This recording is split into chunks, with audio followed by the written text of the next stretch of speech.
la siguiente filmina, que al laico, a los fieles laicos, les compete de manera particular el ocuparnos de las realidades temporales para ordenarlas según Dios.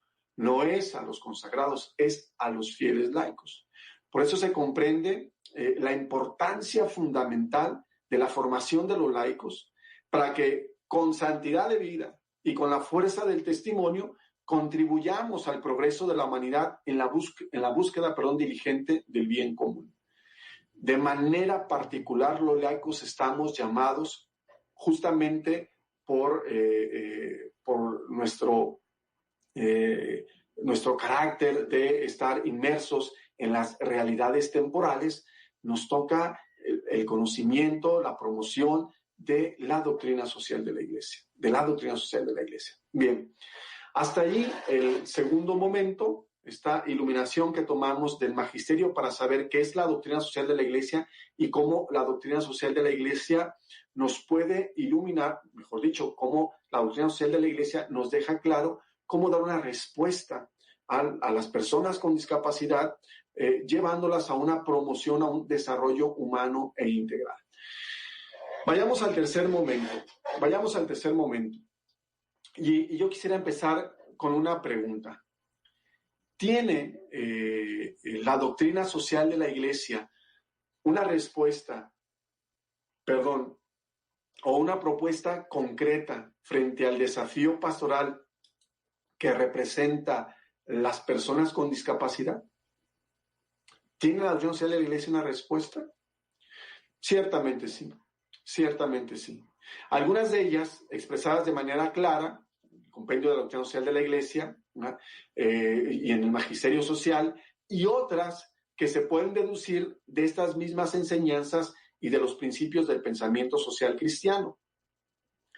Para este tercer momento, para concluir además esta exposición, quiero rescatar concluir con dos ideas fundamentales que quiero que sean al mismo tiempo criterios de acción, que sean como una respuesta concreta desde la doctrina social de la Iglesia a las personas con discapacidad, a la atención, mejor dicho, pastoral de las personas con discapacidad. Adelante.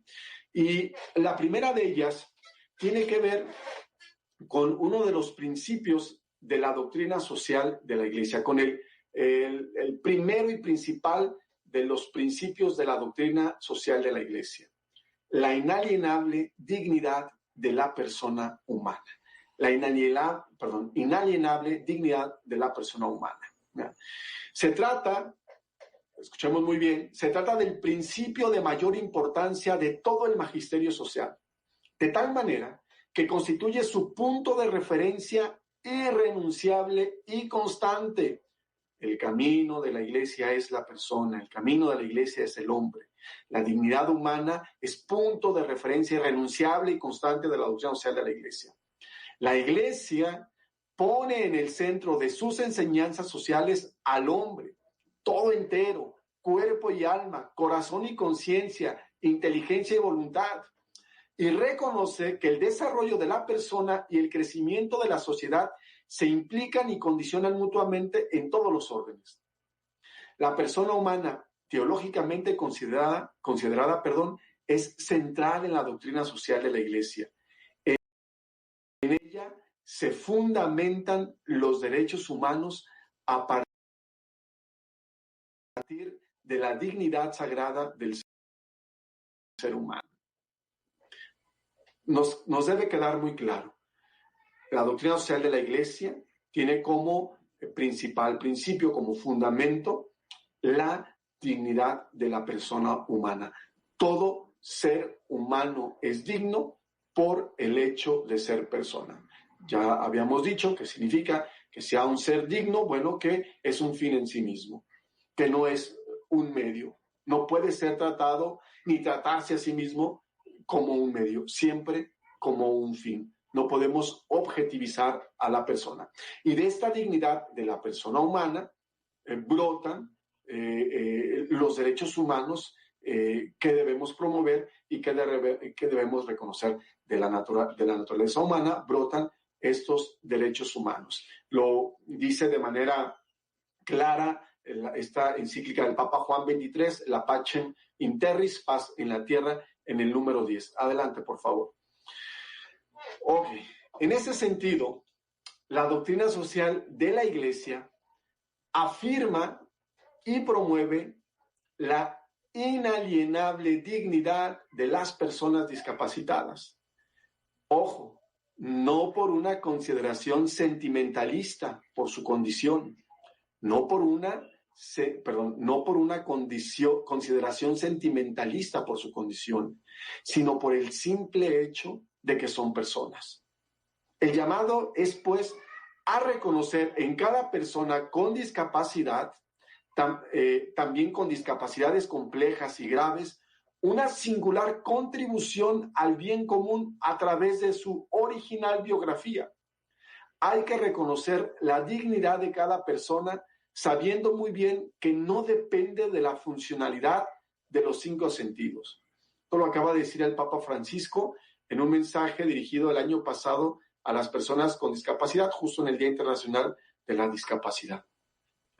La doctrina social de la Iglesia reconoce la dignidad de la persona discapacitada, incluso de aquellas personas con discapacidades complejas, porque su historia, porque su persona, porque su situación, porque su sacrificio contribuye de manera singular a la construcción del bien común. A veces hasta de manera poco entendible, insospechada, pero contribuye. Entonces, vayamos concretando esta primera idea, esta primera propuesta de acción. Tenemos que reconocer y valorar la dignidad de la persona humana, particularmente la dignidad que tienen los discapacitados por el hecho de ser personas. Y este puede ser, desde luego, el paradigma que cambie nuestra forma de tratar, de acercarnos, de considerar y de una pastoral para las personas discapacitadas. Ese tendría que ser el paradigma. La persona discapacitada es una persona con dignidad. Adelante, por favor. En este mismo sentido, las personas discapacitadas son sujetos plenamente humanos, titulares de derechos y de obligaciones.